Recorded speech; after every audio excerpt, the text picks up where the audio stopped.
지금 이 시간 여러분의 마음은 어떠십니까? 혹시 통장 잔고를 확인할 때마다 한숨이 나오지는 않으신가요?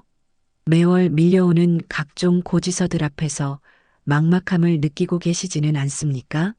아이들 학비 걱정, 생활비 걱정, 그리고 미래에 대한 불안감이 마음을 짓누르고 있지는 않으신지요? 어제 마트에서 장을 보다가 가격표를 보며 한참을 망설이셨던 그 순간을 기억하십니까? 아이가 원하는 간식을 사주고 싶었지만 이번 달 가계부를 생각하며 다음에 사주겠다고 미루셨던 그때의 마음은 어떠셨습니까? 친구들과의 약속을 또 한 번 미루며 경제적 부담을 핑계대야 했던 순간의 부끄러움은 얼마나 컸습니까? 사랑하는 성도 여러분, 오늘 이 말씀을 듣고 계신 모든 분들에게 하나님의 크신 사랑과 은혜가 충만하시기를 축복합니다. 지금 여러분이 겪고 있는 경제적 어려움, 그 무거운 짐 때문에 힘들어하고 계신 것을 주님께서 모두 알고 계십니다. 그리고 바로 그런 여러분을 위해 오늘 이 귀한 말씀의 시간을 준비했습니다. 이 말씀을 끝까지 들으시면서 여러분의 마음 깊은 곳에 새로운 소망이 자라나기를 기대합니다. 하나님의 말씀이 여러분의 상황을 완전히 바꾸어 놓으실 것입니다. 절망 가운데서도 희망을 발견하고 어려움 속에서도 감사를 찾으며 부족함 가운데서도 하나님의 풍성함을 경험하게 되실 것입니다. 오늘 아침 일어나서 거울을 보며 이런 생각을 해보신 적이 있으십니까? 나는 왜 이렇게 가난할까? 왜 다른 사람들은 여유 있게 사는 것 같은데 나만 이렇게 힘들까? 이런 생각이 들 때마다 자괴감과 함께 하나님에 대한 원망스러운 마음이 올라오기도 합니다. 하나님, 제가 뭘 잘못했기에 이렇게 힘들게 사나요? 교회도 열심히 다니고 11조도 드리는데 왜 형편은 나아지지 않나요? 하지만 사랑하는 성도 여러분, 하나님의 관점에서 바라보면 전혀 다른 그림이 보입니다. 세상은 우리를 소득 수준으로 평가하고 소유한 것에 많고 적음으로 가치를 매기지만 하나님은 그렇지 않으십니다. 하나님의 눈에는 재벌 회장이나 일용직 근로자나 똑같이 귀한 당신의 자녀입니다. 사무엘상 16장 7절에서 하나님은 사람은 외모를 보거니와 나 여호와는 중심을 보느니라고 말씀하셨습니다. 사람들은 겉으로 드러나는 것들로 우리를 평가하지만 하나님은 우리의 중심을 보십니다. 우리의 마음 깊은 곳에 있는 순수한 믿음과 사랑을 보십니다. 그리고 그것이 하나님께는 세상의 어떤 재물보다도 더 소중합니다. 성경에서 가장 위대한 믿음의 조상이라 불리는 아브라함도 고향을 떠나 가나안 땅으로 갈 때 경제적으로 불안했습니다. 확실한 직장도 없었고 정착할 집도 마련되어 있지 않았습니다. 그저 하나님의 부르심에 순종해서 떠났을 뿐입니다. 요셉은 형들의 시기와 질투로 인해 노예로 팔려가면서 하루아침에 모든 것을 잃었습니다. 다윗도 사울의 추격을 받으며 동굴에서 숨어 지내던 시절이 있었습니다. 룻은 시어머니 나오미와 함께 외국 땅에서 이삭 줍기를 하며 하루하루를 연명해야 했습니다. 히브리서 11장 8절에서는 이렇게 말씀하고 있습니다.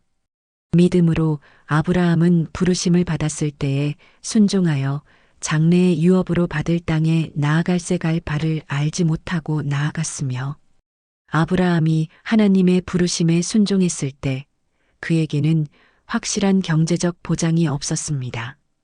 GPS도 없었고 여행 가이드북도 없었습니다. 그저 하나님의 약속만이 있었을 뿐입니다. 여러분도 지금 갈 바를 알지 못하는 상황에 있을지도 모릅니다. 내일 당장 어떻게 생활비를 마련할지, 아이들 교육비는 어떻게 준비할지, 노후 준비는 언제쯤 시작할 수 있을지 막막하기만 합니다.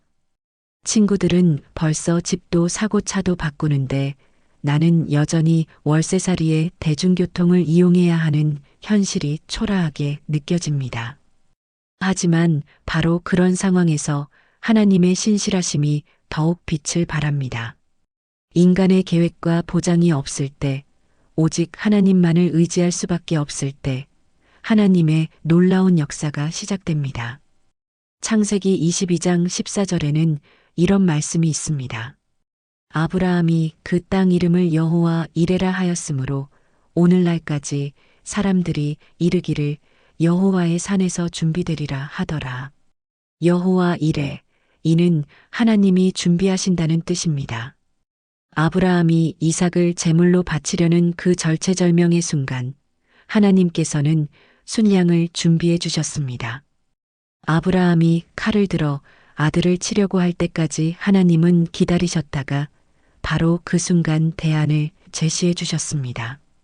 하나님은 언제나 우리가 필요한 것을 미리 아시고 준비하고 계십니다.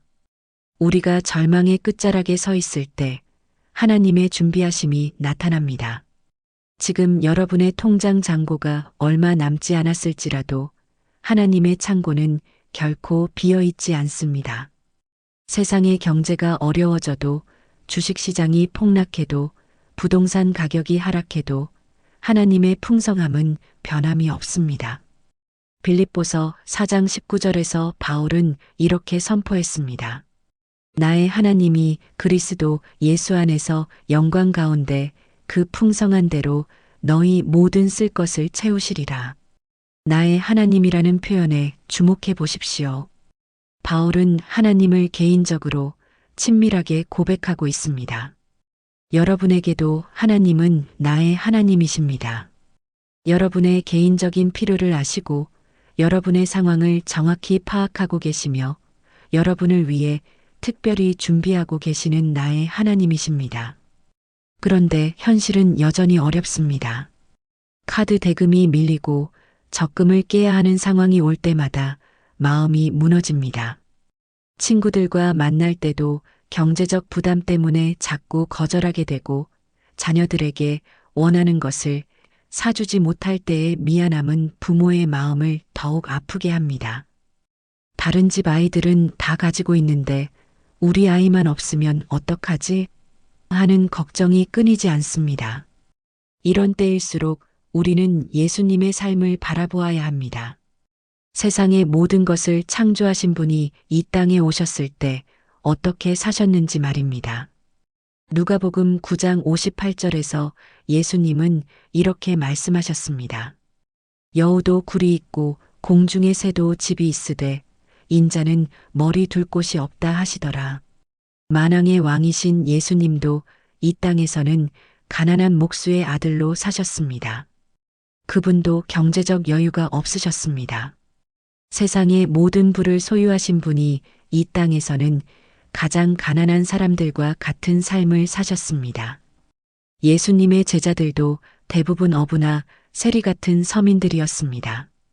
부자 청년이 예수님을 따르려고 했을 때 예수님은 오히려 그의 재물을 다 팔아 가난한 자들에게 나누어 주라고 하셨습니다. 그러나 예수님은 결코 절망하지 않으셨습니다. 오히려 가난한 자들에게 복음을 전하셨고 그들과 함께 식사하셨으며 그들을 위로하셨습니다. 마태복음 6장 26절에서 공중의 새를 보라 심지도 않고 거두지도 않고 창고에 모아들이지도 아니하되 너희 하늘 아버지께서 기르시나니 너희는 이것들보다 귀하지 아니하냐고 말씀하셨습니다. 하늘의 새들도 하나님께서 먹이시는데 하물며 그분의 형상으로 지음받은 우리를 어찌 돌보지 않으시겠습니까? 새들은 내일을 걱정하지 않습니다. 겨울을 대비해서 창고에 모아두지도 않습니다. 그저 매일 하나님이 주시는 것으로 만족하며 살아갑니다. 그런데 우리는 하나님의 형상으로 지음받은 존재로서 새들보다 훨씬 더 귀한 존재입니다. 경제적 어려움 속에서도 우리가 기억해야 할 것이 있습니다. 하나님의 자녀로서의 정체성입니다. 로마서 8장 17절에서는 자녀이면 또한 상속자 곧 하나님의 상속자요 그리스도와 함께한 상속자니라고 말씀합니다. 상속자라는 것은 현재의 상황과 상관없이 미래에 받을 유산이 보장되어 있다는 뜻입니다. 지금 당장 주머니가 비어 있어도 우리는 하나님 나라의 상속자입니다. 베드로전서 1장 4절에서는 이 유업을 썩지 않고 더럽지 않고 쇠하지 아니하는 것이라고 표현합니다. 세상의 재물은 썩고 더러워지고 쇠하지만 하나님이 주시는 유업은 영원합니다. 우리가 받을 상속은 세상의 어떤 재벌이 가진 것보다도 훨씬 크고 귀합니다. 그렇다면 지금의 경제적 어려움은 무의미한 것일까요? 결코 그렇지 않습니다. 하나님은 우리의 모든 상황을 통해 우리를 더욱 성숙한 믿음의 사람으로 빚어가고 계십니다. 고린도후서 4장 17절에서 바울은 우리가 잠시 받는 환난에 경한 것이 지극히 크고 영원한 영광에 중한 것을 우리에게 이루게 함이니라고 고백했습니다. 지금의 재정적 어려움도 하나님의 관점에서 보면 잠시 받는 환난입니다. 이 시간들을 통해 하나님은 우리에게 더 큰 것들을 준비해 주고 계십니다. 물질에 대한 올바른 가치관, 이웃을 향한 더 깊은 사랑, 그리고 하나님만을 의지하는 순전한 믿음을 말입니다. 이런 것들은 돈으로 살 수 없는 귀한 보물들입니다. 신명기 8장 3절에서 하나님은 이렇게 말씀하셨습니다. 너를 낮추시며 너를 줄이게 하시며 또 너도 알지 못하며 내 조상들도 알지 못하던 만나를 내게 먹이신 것은 사람이 떡으로만 사는 것이 아니요 여호와의 입에서 나오는 모든 말씀으로 사는 줄을 내게 알게 하려 하심이니라. 하나님이 이스라엘 백성들을 광야에서 40년간 먹이신 만나는 단순한 음식이 아니었습니다. 그것은 하나님만이 우리의 참된 공급자이심을 가르치는 교육과정이었습니다. 만나는 하루치씩만 주어졌습니다. 내일을 위해 저장하려고 하면 썩어버렸습니다. 이는 하나님께서 매일매일 우리의 필요를 채워주신다는 믿음을 가르치시기 위함이었습니다. 여러분이 지금 겪고 있는 경제적 어려움도 마찬가지입니다. 하나님은 이 시간을 통해 여러분에게 더 깊은 신뢰와 의존을 가르치고 계십니다. 세상의 것들이 우리를 만족시킬 수 없다는 것을, 오직 하나님만이 우리의 참된 만족이 되신다는 것을 깨닫게 하시는 것입니다. 은행 통장이 우리의 안전을 보장하는 것이 아니라 하나님의 약속이 우리의 진정한 보장이라는 것을 알게 하시는 것입니다. 성경에는 가난했지만 하나님께 크게 쓰임받은 사람들의 이야기가 많이 나옵니다. 사르밧 과부는 마지막 밀가루 한 움큼과 기름 조금을 가지고 아들과 함께 죽으려고 했습니다. 그야말로 절체절명의 상황이었습니다. 더 이상 먹을 것이 없어서 마지막 음식을 만들어 먹고 죽을 준비를 하고 있었습니다. 그런데 바로 그때 엘리야 선지자가 나타나서 물 한 그릇과 떡 한 조각을 달라고 했습니다. 인간적으로 생각하면 터무니없는 요청이었습니다. 자신들이 먹을 것도 없는데 어떻게 남을 대접할 수 있겠습니까? 하지만 이 과부는 믿음으로 순종했습니다. 먼저 엘리야를 위해 떡을 만들어 주었습니다. 그 결과가 어떠했습니까? 열왕기상 17장 14절에서 이스라엘 하나님 여호와의 말씀이나 여호와가 비를 지면에 내리는 날까지 그 통의 가루는 떨어지지 아니하고 그 병의 기름은 없어지지 아니하리라고 약속하신 대로 그 과부의 집에는 가루와 기름이 떨어지지 않았습니다. 3년 반 동안 계속된 가뭄 기간 내내 그 집에는 풍족함이 있었습니다. 이 과부에게 중요한 것은 그녀가 가진 것에 많고 적음이 아니라 하나님의 사람을 영접하는 마음이었습니다. 자신의 마지막을 나누는 희생이었습니다. 그녀의 순종이 하나님의 기적을 경험하는 통로가 된 것입니다. 지금 여러분의 상황도 이와 다르지 않습니다. 여러분이 가진 것이 적어 보일지라도 하나님께서는 그것을 통해 놀라운 일들을 행하실 수 있습니다. 마가복음 12장에 나오는 가난한 과부의 이야기도 마찬가지입니다. 그녀는 성전에 2렙돈을 넣었습니다. 2렙돈은 정말 미미한 금액이었습니다. 당시 하루 품삯의 64분의 1에 해당하는 돈이었습니다. 현재 가치로 치면 몇백 원 정도밖에 되지 않는 돈이었습니다. 다른 부자들은 많은 헌금을 드렸습니다. 사람들의 시선을 끌 만큼 큰 액수였을 것입니다. 하지만 예수님의 평가는 달랐습니다. 이 가난한 과부는 성전에 넣은 모든 사람보다 많이 넣었도다. 그들은 다 그 풍족한 중에서 넣었거니와 이 과부는 그 가난한 중에서 자기의 모든 소유 곧 생활비 전부를 넣었느니라고 말씀하셨습니다. 하나님의 기준은 액수가 아니라 마음입니다. 전부를 드리는 헌신입니다. 부자들은 자신의 풍족한 중에서 일부를 드렸지만 이 과부는 자신의 전부를 드렸습니다. 하나님은 우리가 드리는 양이 아니라 우리가 남겨둔 것을 보십니다. 이 과부는 아무것도 남겨두지 않았습니다. 완전한 신뢰였습니다. 여러분도 지금 가진 것이 적을지라도 그것을 하나님께 온전히 맡기고 드릴 때 하나님께서는 그것을 크게 사용하실 것입니다. 중요한 것은 우리가 가진 것의 크기가 아니라 하나님을 향한 우리의 마음의 크기입니다. 하나님을 얼마나 신뢰하는지, 하나님께 얼마나 의존하고 있는지가 중요합니다. 때로는 우리 주변 사람들을 보면서 마음이 흔들릴 때가 있습니다. 같은 나이인데 집도 크고 차도 좋은 사람들을 보면 부러움과 함께 열등감이 밀려옵니다. SNS를 보면 친구들의 해외여행 사진, 맛있는 음식 사진, 새로 산 물건들, 사진이 올라오는데 그것들을 보며 상대적 박탈감을 느끼게 됩니다. 하나님, 왜 나만 이렇게 힘들게 사나요? 저 사람들은 믿지도 않는데 왜 더 잘 사나요? 나는 교회도 열심히 다니고 봉사도 하는데 왜 형편은 나아지지 않나요? 라는 질문이 마음 깊은 곳에서 올라옵니다. 이런 질문들은 자연스러운 것입니다. 욥도 다윗도 예레미야도 비슷한 질문들을 했습니다. 하지만 하나님의 타이밍은 우리의 타이밍과 다릅니다. 전도서 3장 1절에서 범사에 기한이 있고 천하 만사가 닷때가 있나니라고 말씀하셨습니다. 하나님께는 우리를 위한 완벽한 때가 있습니다. 심을 때가 있고 거둘 때가 있습니다. 울 때가 있고 웃을 때가 있습니다. 지금은 심는 시간일 수 있고 기다림의 시간일 수 있습니다.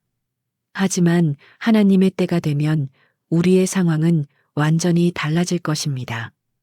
요셉의 이야기를 보십시오. 그는 17세의 형들에게 팔려 이집트로 갔습니다. 아버지의 사랑을 받던 소년이 하루아침에 노예가 되었습니다. 보디발의 집에서 성실하게 일해서 관리인까지 되었지만 보디발의 아내의 유혹을 거절했다는 이유로 억울한 누명을 써서 감옥에 갇혔습니다. 감옥에서도 요셉은 하나님을 원망하지 않았습니다. 오히려 성실하게 생활해서 간수장의 신임을 받았습니다.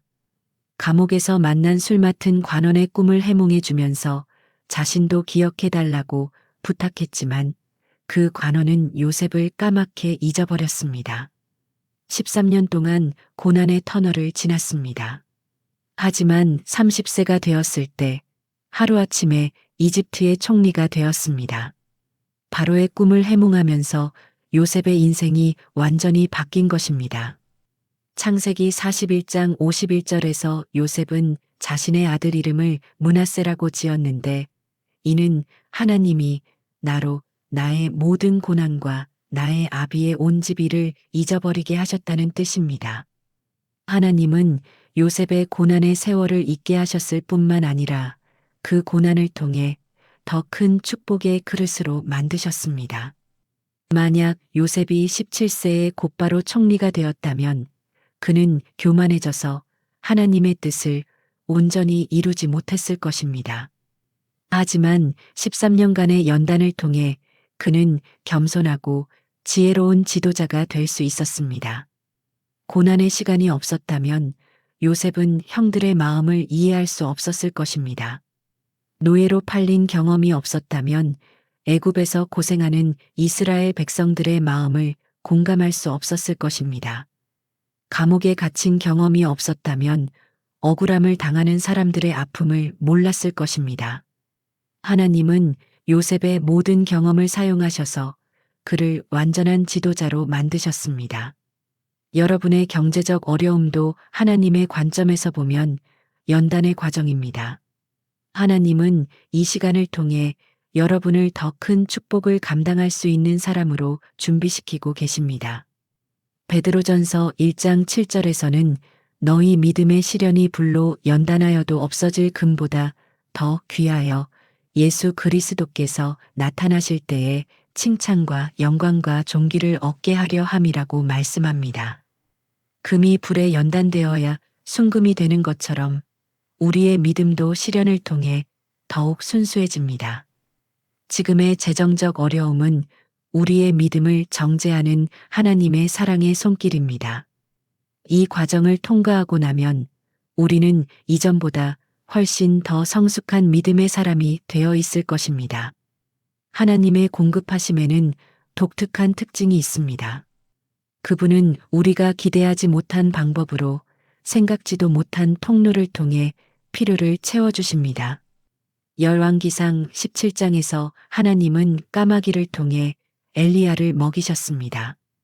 까마귀는 본래 더러운 새로 여겨졌는데 하나님은 그런 까마귀까지도 당신의 종을 섬기게 하셨습니다. 까마귀는 원래 시체를 뜯어먹는 새입니다. 그런데 하나님의 명령에 따라 매일 아침 저녁으로 엘리야에게 떡과 고기를 가져다 주었습니다. 자신이 먹어야 할 음식을 가져다 준 것입니다. 이는 하나님의 공급하심이 얼마나 창조적이고 놀라운지를 보여줍니다. 여러분의 삶에도 예상치 못한 까마귀들이 나타날 것입니다. 오랫동안 연락이 없던 친구가 갑자기 일자리를 소개해 줄 수도 있고 생각지도 못한 곳에서 부업 기회가 생길 수도 있습니다. 때로는 정부 지원금이나 보험금 같은 형태로 도움이 올 수도 있습니다. 또 어떤 때는 물건을 사려고 했는데 누군가 그것을 선물로 주기도 합니다. 하나님의 공급하심에는 한계가 없습니다. 우리는 보통 돈이라는 형태로만 생각하지만 하나님은 다양한 방법으로 우리의 필요를 채워주십니다. 건강을 주셔서 병원비를 아끼게 하시기도 하고 좋은 인간관계를 주셔서 도움을 받게 하시기도 합니다. 때로는 지혜를 주셔서 더 효율적으로 살 수 있게 하시기도 합니다. 하박국 3장 17절, 18절에서 하박국 선지자는 이렇게 고백했습니다. 비록 무화과 나무가 무성하지 못하며 포도나무에 열매가 없으며 감람나무에 소출이 없으며 밭에 식물이 없으며 우리의 양이 없으며 외양간에 소가 없을지라도 나는 여호와로 말미암아 즐거워하며 나의 구원의 하나님으로 말미암아 기뻐하리로다. 이것이 참된 믿음입니다. 외적인 조건과 상관없이 하나님을 신뢰하고 기뻐하는 것입니다. 농사가 잘 되지 않아도 가축이 없어도 하나님으로 말미암아 기뻐할 수 있다는 것입니다. 지금 여러분의 통장이 비어 있을지라도 냉장고가 텅 비어 있을지라도 하나님으로 말미암아 기뻐할 수 있습니다. 왜냐하면 우리의 기쁨의 근거는 우리가 가진 것이 아니라 우리를 사랑하시는 하나님께 있기 때문입니다. 실제로 성경을 보면 하나님께서 당신의 백성들을 돌보시는 다양한 방법들을 볼 수 있습니다. 이스라엘 백성들이 홍해 앞에서 절망할 때 뒤에서는 바로의 군대가 추격해 오고 앞에서는 바다가 가로막고 있을 때 하나님은 바다를 갈라 길을 만드셨습니다. 광야에서 목마를 때는 반석에서 물이 나오게 하셨고 배고플 때는 하늘에서 만나를 내려주셨습니다. 옷이 해져야 할 시기가 되었지만 40년 동안 옷이 해지지 않게 하셨습니다. 신약 시대에도 마찬가지입니다. 5천 명을 먹이실 때 예수님은 한 소년의 보리떡 5개와 물고기 2마리를 사용하셨습니다. 그 소년이 가진 것은 정말 미미했습니다. 한 사람의 점심 도시락이었을 뿐입니다. 하지만 예수님의 손에 들려지자 수많은 사람들을 배불리 먹이는 기적이 일어났습니다. 요한복음 6장 9절에서 안드레는 여기 한 아이가 있어 보리떡 5개와 물고기 2마리를 가지고 있나이다. 그러나 이것이 이렇게 많은 사람에게 얼마나 되겠사옵나이까라고 말했습니다. 인간의 계산으로는 터무니없이 부족했습니다. 5천 명이 먹기에는 한 사람 목도 되지 않았습니다. 하지만 하나님의 손에서는 충분하고도 남았습니다. 예수님은 그 작은 도시락으로 5천 명을 먹이시고도 12광주리가 남게 하셨습니다. 처음보다 더 많이 남은 것입니다. 이것이 하나님의 수확입니다. 하나님의 손에 맡겨지면 부족한 것이 풍족해지고 작은 것이 큰 것이 됩니다. 여러분이 지금 가진 것도 인간의 계산으로는 부족해 보일지 모릅니다. 이번 달 생활비, 아이들 학비, 각종 공과금을 계산해 보면 도저히 맞지 않는 것 같습니다. 하지만 하나님의 손에 맡겨드릴 때 그것은 여러분과 여러분의 가족을 충분히 먹이고도 남을 것입니다. 중요한 것은 우리가 가진 것의 크기가 아니라 그것을 하나님께 드리는 믿음입니다. 그렇다면 우리는 어떻게 해야 할까요? 마태복음 6장 33절에서 예수님은 그런즉 너희는 먼저 그의 나라와 그의 의를 구하라. 그리하면 이 모든 것을 너희에게 더하시리라고 약속하셨습니다. 하나님의 나라와 그분의 의를 먼저 구하는 사람에게 하나님은 필요한 모든 것을 더해 주신다고 약속하셨습니다. 그렇다면 하나님의 나라와 그분의 의를 구한다는 것은 무엇을 의미할까요? 이는 우리의 우선순위를 하나님께 두는 것입니다. 돈을 벌기 위해 주일 예배를 빠지지 않는 것, 11조를 드리는 것을 포기하지 않는 것, 어려운 중에도 이웃을 돌보는 것을 멈추지 않는 것입니다. 하나님을 첫째로 두고 하나님의 뜻을 우선으로 생각하는 것입니다. 세상의 논리로는 이해되지 않을 수 있습니다. 돈이 없는데 왜 11조를 드리느냐, 시간이 없는데 왜 교회에 나가느냐, 자신도 어려운데 왜 남을 도우느냐고 말할 수 있습니다. 하지만 하나님의 나라는 세상과 다른 법칙으로 운영됩니다. 먼저 드리는 자에게 하나님은 더욱 풍성히 주시고 먼저 섬기는 자에게 하나님은 더 큰 축복을 주십니다. 말라기 3장 10절에서 하나님은 너희의 온전한 11조를 창고에 들여 나의 집에 양식이 있게 하고 그것으로 나를 시험하여 내가 하늘 문을 열고 너희에게 복을 쌓을 곳이 없도록 붙지 아니하나 보라고 말씀하셨습니다. 하나님은 우리에게 당신을 시험해 보라고 하십니다. 11조를 드려보라. 그러면 하늘 문을 열고 복을 쌓을 곳이 없도록 부어주시겠다고 약속하십니다. 이것은 하나님과의 거래가 아닙니다. 하나님의 사랑과 신실하심에 대한 확신의 표현입니다. 우리가 하나님을 신뢰할 때 하나님도 우리를 신뢰하시고 더 큰 것들을 맡겨주십니다. 누가복음 16장 10절에서 지극히 작은 것에 충성된 자는 큰 것에도 충성되고 지극히 작은 것에 불의한 자는 큰 것에도 불의하니라고 말씀하셨습니다. 지금의 경제적 어려움은 하나님께서 우리의 신실함을 보시는 시간입니다. 작은 것에 충성하는 사람에게 하나님은 더 큰 것을 맡기십니다. 지금 어려울 때일수록 더욱 하나님께 충성해야 합니다. 그럴 때 하나님은 우리를 더 큰 축복의 청지기로 세우실 것입니다. 잠언 3장 9절, 10절에서도 내 재물과 내 소산물의 처음 익은 열매로 여호와를 공경하라. 그리하면 내 창고가 가득히 차고 내 포도즙 틀에 새 포도즙이 넘치리라고 약속하셨습니다. 처음 익은 열매로 하나님을 공경하는 사람에게 하나님은 창고를 가득 채워주시겠다고 약속하십니다. 여기서 중요한 것은 처음 익은 열매라는 표현입니다. 남은 것을 드리는 것이 아니라 가장 좋은 것을 먼저 드리는 것입니다. 우리의 시간, 재능, 물질의 가장 좋은 부분을 하나님께 먼저 드릴 때 하나님은 우리의 나머지 것들도 풍성하게 채워주십니다. 또한 우리는 기도해야 합니다. 빌립보서 4장 6절 7절에서 아무것도 염려하지 말고 다만 모든 일에 기도와 간구로 너희 구할 것을 감사함으로 하나님께 아뢰라. 그리하면 모든 지각에 뛰어난 하나님의 평강이 그리스도 예수 안에서 너희 마음과 생각을 지키시리라고 약속하셨습니다. 염려 대신 기도를, 불안 대신 간구를, 절망 대신 감사를 선택해야 합니다. 그럴 때 하나님의 평강이 우리 마음과 생각을 지켜주실 것입니다. 이 평강은 세상이 줄 수 없는 것이고 환경이 바꿀 수 없는 것입니다. 통장 잔고와 상관없이 누릴 수 있는 평안입니다. 기도할 때는 구체적으로 기도해야 합니다.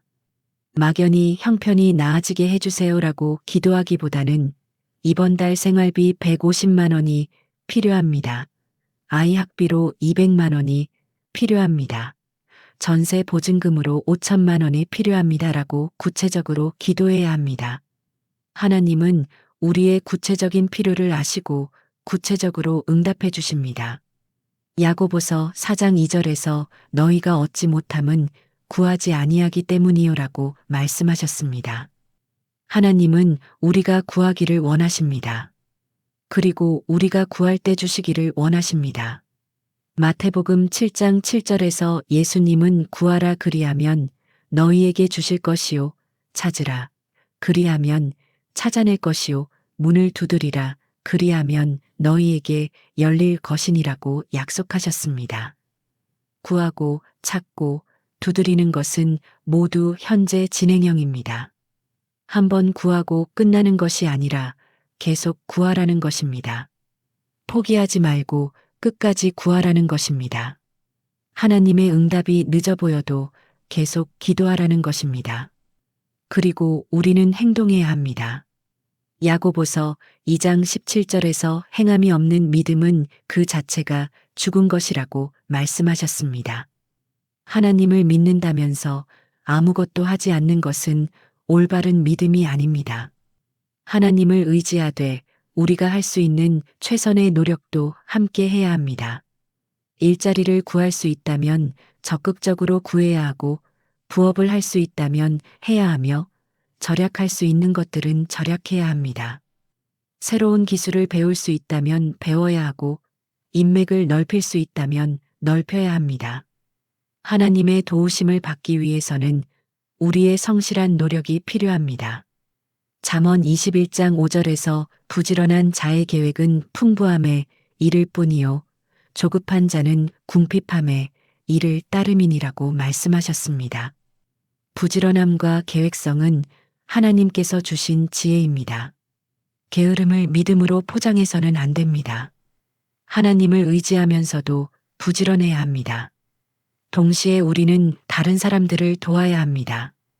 어려운 상황에 있을 때 자신만 생각하기 쉽지만 그럴 때일수록 더욱 나눔을 실천해야 합니다.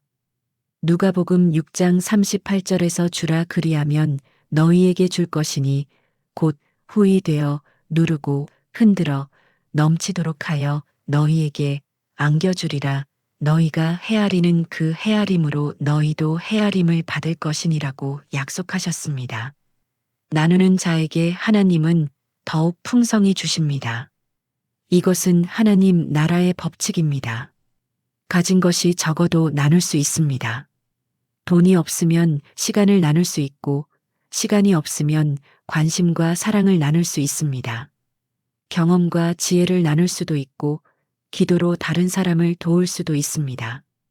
사도행전 20장 35절에서 바울은 범사에 여러분에게 본을 보여 이같이 수고하여 약한 사람들을 돕고 또 주 예수께서 친히 말씀하신 봐주는 것이 받는 것보다 복이 있다 하심을 기억하여야 할지니라고 말했습니다. 주는 것이 받는 것보다 복이 있다는 것은 하나님 나라의 역설입니다. 세상에서는 받는 것이 복이라고 생각하지만 하나님 나라에서는 주는 것이 더 큰 복입니다. 때로는 하나님의 공급하심이 우리가 기대한 형태와 다를 수 있습니다. 우리는 당장 현금이 필요하다고 생각하는데 하나님은 건강이나 인간관계 또는 새로운 기술을 주실 수도 있습니다. 하나님의 관점은 우리보다 훨씬 넓고 깊습니다. 그분은 우리의 현재 필요뿐만 아니라 미래의 필요까지도 아시고 계십니다. 로마서 8장 28절에서 우리가 알거니와 하나님을 사랑하는 자, 곧 그의 뜻대로 부르심을 입은 자들에게는 모든 것이 합력하여 선을 이루느니라고 말씀하셨습니다. 하나님을 사랑하는 사람에게는 모든 것이 심지어 어려운 일들까지도 합력하여 선을 이룹니다. 지금의 경제적 어려움도 하나님의 큰 계획 속에서는 선을 이루는 과정입니다. 이 시간을 통해 하나님은 여러분에게 더 깊은 믿음을 주시고 더 큰 긍휼의 마음을 주시며 더 확실한 소망을 주고 계십니다. 또한 같은 어려움을 겪는 사람들을 도울 수 있는 경험과 지혜도 주고 계십니다.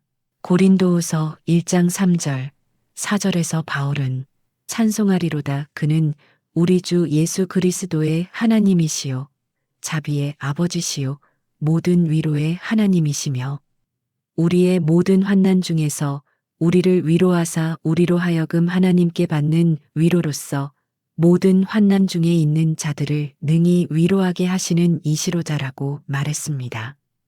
하나님은 우리를 위로하시되 우리만 위로받고 끝나는 것이 아니라 다른 사람들까지 위로할 수 있게 하십니다.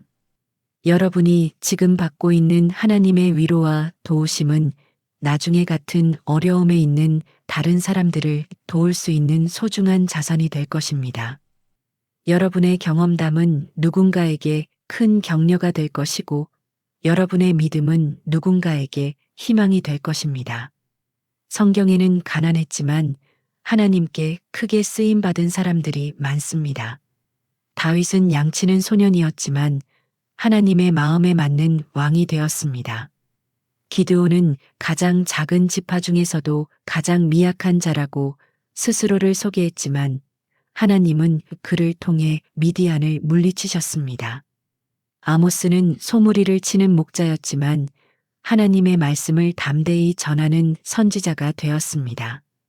베드로는 무식한 어부였지만 초대교회의 위대한 지도자가 되었습니다. 마태는 세리로서 사람들의 멸시를 받았지만 예수님의 복음서를 기록하는 영광을 누렸습니다. 바울은 그리스도인들을 핍박하던 사람이었지만 이방인의 사도가 되었습니다. 하나님은 세상에서 미천한 것들을 택하사 강한 것들을 부끄럽게 하십니다.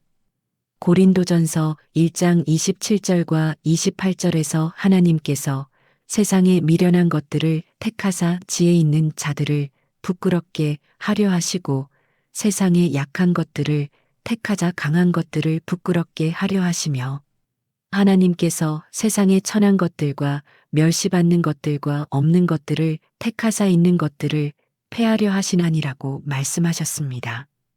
여러분이 지금 경제적으로 어렵다고 해서 하나님께 쓰임 받을 수 없는 것은 아닙니다. 오히려 하나님은 그런 상황에 있는 사람들을 더욱 귀하게 사용하십니다. 왜냐하면 그들은 하나님을 의지할 수밖에 없기 때문이고 하나님의 도우심을 받았을 때 더욱 겸손하게 하나님께 영광을 돌릴 수 있기 때문입니다. 사무엘상 2장 7절, 8절에서 한나는 이렇게 기도했습니다. 여호와는 가난하게도 하시고 부하게도 하시며 낮추기도 하시고 높이기도 하시는도다. 가난한 자를 진토에서 일으키시며 빈궁한 자를 거름더미에서 올리사 귀족들과 함께 앉게 하시며 영광의 위를 차지하게 하시는도다. 하나님은 가난한 자를 일으키시고 빈궁한 자를 높이시는 분입니다. 지금 여러분이 진토에 있는 것 같고 걸음더미에 있는 것 같이 느껴질지도 모릅니다. 하지만 하나님의 때가 되면 하나님은 여러분을 그곳에서 일으키셔서 귀족들과 함께 앉게 하시고 영광의 위를 차지하게 하실 것입니다. 이것이 우리 하나님의 성품입니다. 낮은 자를 높이시고 가난한 자를 부하게 하시는 분입니다. 이 약속을 믿고 기다리는 것이 쉽지 않을 때가 있습니다. 특히 주변에서 하나님을 믿는다면서 왜 이렇게 사느냐, 기도가 응답되지 않는 것 아니냐는 말을 들을 때 우리의 믿음이 흔들리기도 합니다. 하지만 그럴 때일수록 우리는 욥의 고백을 기억해야 합니다. 욥기 13장 15절에서 욥은 그가 나를 죽이실지라도 나는 그를 의뢰하리니라고 고백했습니다. 욥은 모든 것을 잃었습니다. 재산도 자녀들도 건강까지도 모두 잃었습니다. 친구들은 그를 정죄했고 아내는 하나님을 저주하고 죽으라고 했습니다. 하지만 그는 끝까지 하나님을 의뢰했습니다. 그 결과 하나님은 욥에게 이전보다 갑절의 축복을 주셨습니다. 욥기 42장 10절에서 욥이 그의 친구들을 위하여 기도할 때 여호와께서 욥의 공고를 돌이키시고 여호와께서 욥에게 그 전 소유보다 갑절이나 주신지라고 기록되어 있습니다. 욥은 이전에 양 7천 마리를 가지고 있었는데 회복된 후에는 1만 4천 마리를 가지게 되었습니다. 낙타 3천 마리가 6천 마리가 되었고 소 500결이가 1,000결이가 되었습니다. 하지만 욥의 회복은 단순히 물질적인 것만이 아니었습니다. 욥기 42장 5절에서 욥은 내가 주께 대하여 귀로 듣기만 하였사오나 이제는 눈으로 주를 배움나이다라고 고백했습니다. 고난을 통해 욥은 하나님을 더욱 깊이 알게 되었습니다. 이전에는 하나님에 대해 들었던 것이 전부였는데 이제는 하나님을 직접 만났습니다. 이것이 가장 큰 축복이었습니다. 여러분도 지금의 경제적 어려움을 통해 하나님을 더욱 깊이 알아가게 될 것입니다. 이전에는 경험하지 못했던 하나님의 신실하심과 사랑을 체험하게 될 것입니다. 그리고 이 경험은 여러분의 인생에서 가장 소중한 보물이 될 것입니다. 세상의 그 어떤 재물도 이것과 바꿀 수 없을 것입니다. 시편 34편 8절에서 다윗은 여호와의 선하심을 맛보아 알지어다 그에게 피하는 자는 복이 있도다라고 노래했습니다. 하나님의 선하심은 맛보아야 알 수 있습니다. 머리로만 아는 것이 아니라 실제로 경험해야 하는 것입니다. 지금의 어려운 상황이 바로 하나님의 선하심을 맛보아 알 수 있는 기회입니다. 많은 성도들이 경제적으로 여유로울 때는 하나님을 잊고 살다가 어려울 때가 되어서야 하나님을 찾습니다. 하지만 하나님은 그런 우리를 책망하지 않으시고 따뜻하게 품어주십니다. 누가복음 15장의 탕자 비유에서 아버지는 돌아온 아들을 책망하지 않고 달려가서 안아주었습니다. 하나님도 우리가 돌아올 때마다 달려오셔서 안아주십니다. 그리고 가장 좋은 옷을 입혀주시고 가락지를 끼워주시며 신을 신겨주십니다. 탕자가 돌아왔을 때 아버지는 내 아들은 죽었다가 다시 살아났으며 내가 잃었다가 다시 얻었노라며 기뻐했습니다. 여러분이 지금 경제적으로 어려워서 하나님께 돌아오는 것이라면 하나님은 여러분을 정말 기뻐하십니다. 그리고 여러분에게 가장 좋은 것들을 입혀주시고 채워주실 것입니다. 이사야 55장 8절과 9절에서 하나님은 내 생각은 너희의 생각과 다르며 내 길은 너희의 길과 다름이니라 이는 하늘이 땅보다 높음같이 내 길은 너희의 길보다 높으며 내 생각은 너희의 생각보다 높음이니라고 말씀하셨습니다. 하나님의 생각과 길은 우리와 다릅니다. 우리가 이해할 수 없는 방법으로 역사하실 때가 많습니다. 지금 여러분의 상황이 이해되지 않을 수 있습니다. 왜 이런 일이 나에게 일어나는지, 언제까지 이런 어려움이 계속될지 답답할 수 있습니다.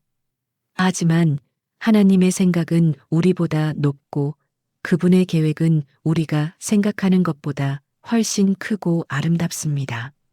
예레미야 29장 11절에서 하나님은 여호와의 말씀이니라 너희를 향한 나의 생각을 내가 아나니 곧 재앙이 아니라 곧 평안이요 너희의 미래에 소망을 주는 것이니라고 약속하셨습니다. 하나님은 우리를 향해 재앙이 아닌 평안을 계획하고 계시며 우리의 미래에 소망을 주시려고 하십니다. 하나님의 시간표는 완벽합니다.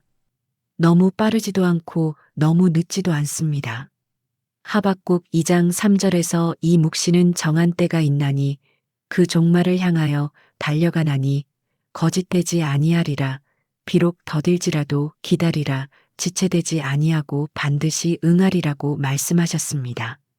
하나님의 약속은 반드시 응답됩니다. 비록 우리 눈에는 더딘 것 같아도 하나님의 때가 되면 지체되지 않고 응답됩니다. 그러므로 우리는 낙심하지 말고 끝까지 기다려야 합니다. 이사야 40장 31절에서 오직 여호와를 앙망하는 자는 새 힘을 얻으리니 독수리가 날개치며 올라감 같을 것이요 다른 박질하여도 고나지 아니하며 걸어가도 피곤하지 아니하리로다라고 약속하셨습니다. 가끔 우리는 하나님의 도우심을 받기 위해 무엇인가 특별한 일을 해야 한다고 생각합니다. 하지만 하나님의 사랑은 조건부가 아닙니다. 로마서 5장 8절에서 우리가 아직 죄인 되었을 때에 그리스도께서 우리를 위하여 죽으심으로 하나님께서 우리에 대한 자기의 사랑을 확증하셨느니라고 말씀하셨습니다. 우리가 완벽하지 않을 때도 실패했을 때도 하나님의 사랑은 변하지 않습니다. 우리의 경제적 상황과 상관없이 하나님은 우리를 사랑하십니다.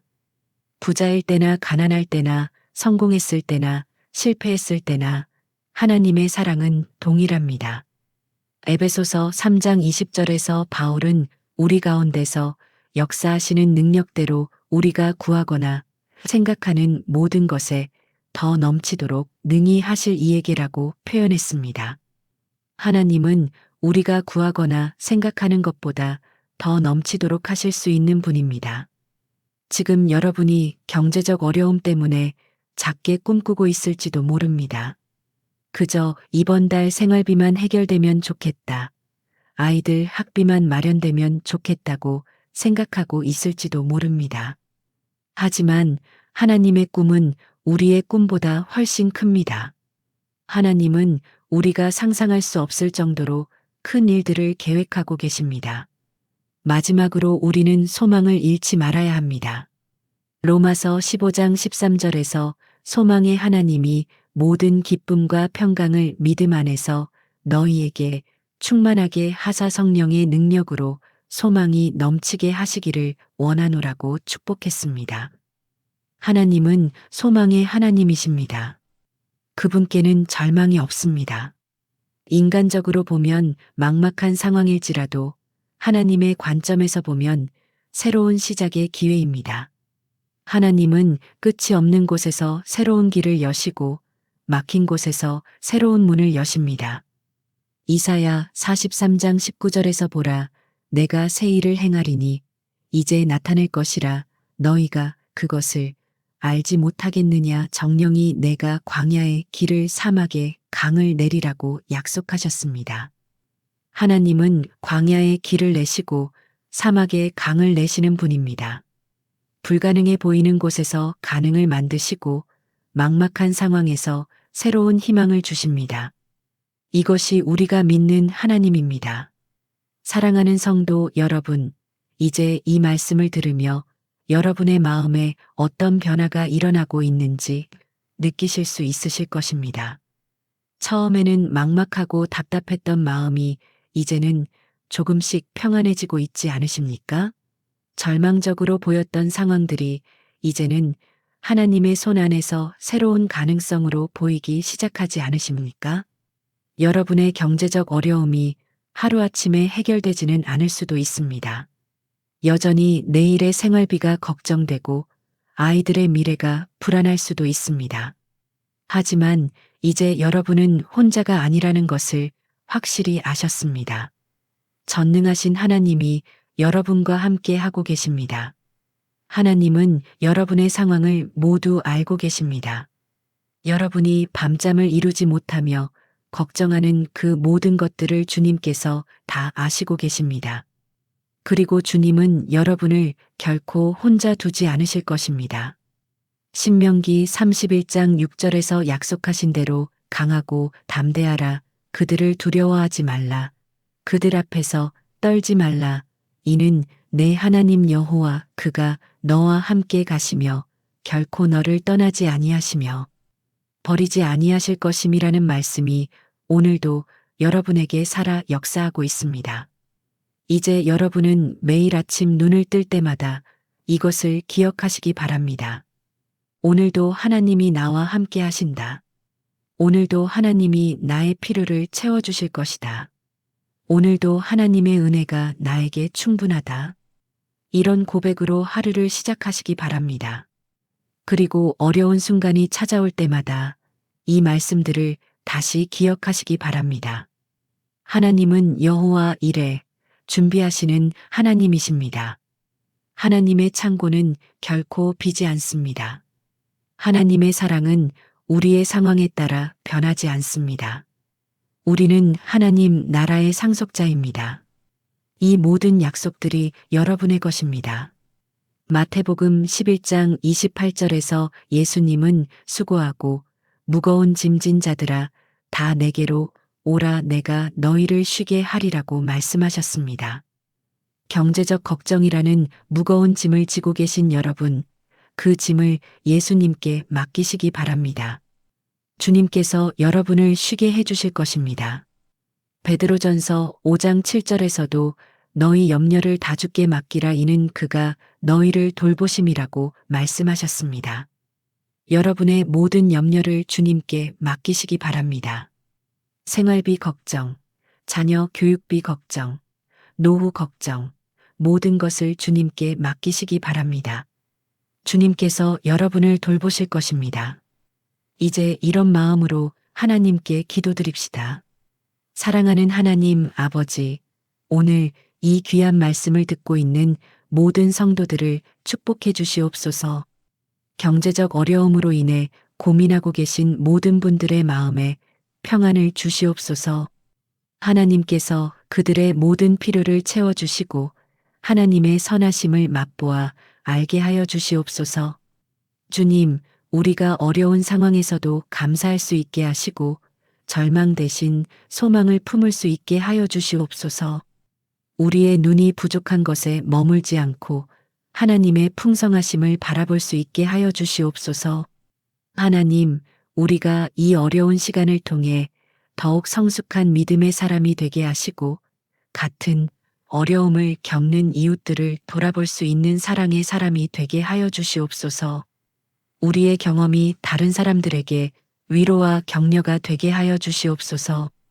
주님, 곧 하나님의 때가 되어 우리의 상황이 회복되고 우리가 풍성한 감사의 고백을 드릴 수 있게 하여 주시옵소서.